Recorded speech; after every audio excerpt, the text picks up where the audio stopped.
Hi, my name is Mary Samara, and this video is all about my co-op experience at Energy Safety Canada. So, Energy Safety Canada is a national safety association for the oil and gas industry. It is a nonprofit association that focuses on developing and supporting common industry standards. ESC represents workers and employers and aims to drive safe work performance. So, my position at Energy Safety Canada during my co-op term was as an administrative assistant under the Safety Audits and Certifications team. SNAC is mainly involved in doing quality assurance for CORS, a certificate of recognition for companies with 10 employees and above, and C-CORS, or Small Employer Certificate of Recognition for companies with 10 or less employees. The team is also responsible for the company's overall health and safety management system, and I am lucky to have experience handling the health and safety portal. So now here are two of my major accomplishments during my stay at Energy Safety Canada. One, I was solely responsible for entering data into the health and safety portal. So they usually have one main person doing all the data entry, and this information could range from safety meeting records, required training for new employees, action cards, hazard assessments, and ergonomic training reports. So all those are entered in the health and safety portal and gathered for statistics and record keeping, which is very important.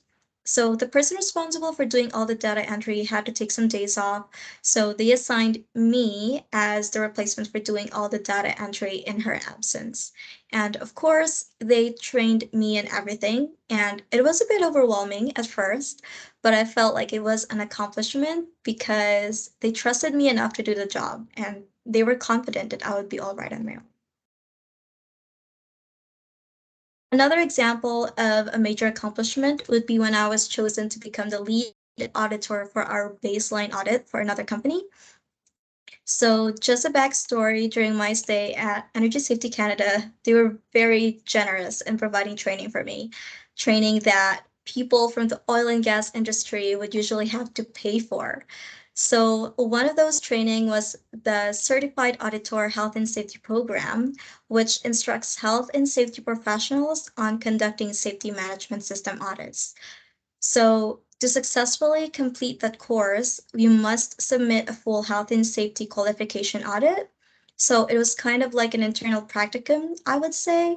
And being the lead auditor was a really good experience because I got to take the initiative to reach out to people from the other company. I was the one discussing the timelines, setting up the dates for the pre-audit meeting, and the dates for on-site observations. It also taught me patience because I realized that doing audits for people can be quite stressful, especially if they are not immediately available to talk to you or reply to your emails. So those were my biggest accomplishments during my stay at Energy Safety Canada. And the next one would be my work co-op goals. So I had six. The first one was to complete the common safety orientation training. That includes the life-saving rules, emergency preparedness procedures, safe work communications, and reporting of incidents.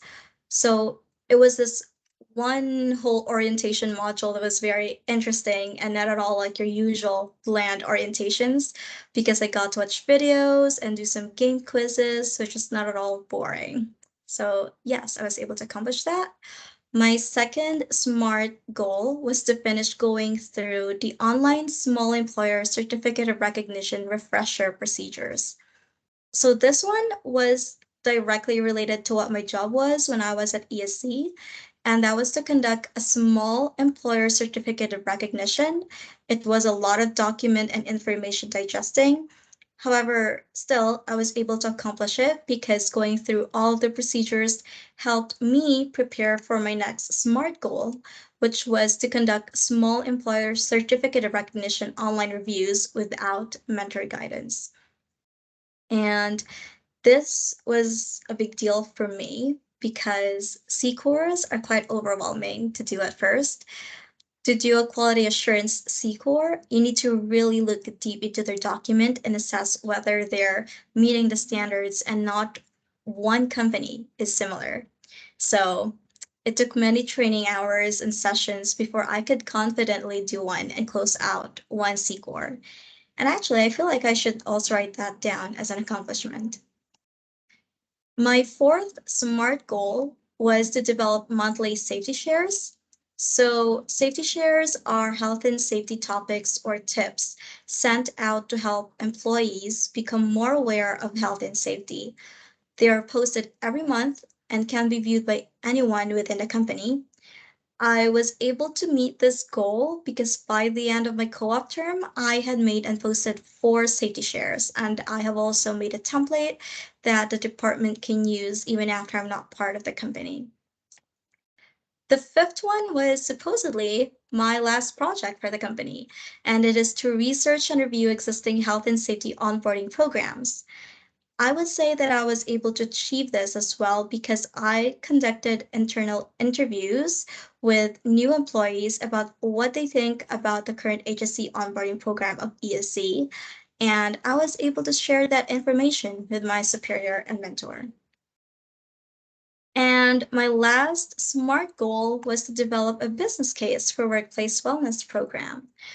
Unfortunately, this was one SMART goal that I couldn't accomplish because my student audit came up, and that was basically like the end project ESC had for me because before I ended my term. Also, my manager had turned it over management and see if the company really needed it. And as it turns out, they already have a current workplace wellness program. So yeah, these are my SMART goals for the whole co-op term. Since I technically got my co-op after my second year of the OHS program, I would rather say 3 things I learned from the NATE OHS program that helped me succeed in my co-op. So one thing that really helped me specifically for my role at ESC is the OHS systems and evaluation and monitoring subject, or OHS 2202.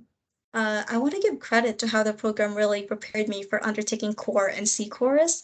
I remember feeling confused and overwhelmed while doing that course and couldn't quite comprehend that I would actually be using it in the field. And it's not just OHS systems and evaluations, but I would also say that the things I learned from risk and emergency management were also very helpful. I was involved in a project with a team, and we had to revise Energy Safety Canada's current ERP plan. And it was really interesting because it reminded me of the projects we had to develop um, uh, in that subject, which is very similar to what I have experienced. The second thing I realized I was able to apply from the second year at the OHS program was my ability to work well in a team. I couldn't stress enough how many group projects I had to do during my second year in the OHS program, and it was all worth it. I realized I could work well with others at ESC because I have had enough experience in the OHS program, and in a way, it really prepared me for when I was involved in team projects. Lastly, the best takeaway from my second year OHS program is how to manage time efficiently and become organized. While I was at ESC, I will admit that I was involved in many projects. And if I didn't have the background on how I did things to manage my school projects, I probably wouldn't be able to give results to my team. It was because I had enough experience with handling stress and heavy workloads that I could function efficiently while working at Energy Safety Canada. And so that is the end of my video presentation. It has been a great co-op experience for me, and I feel that students who will be doing their co-ops at Energy Safety Canada will surely learn a lot. So that is all, and thank you.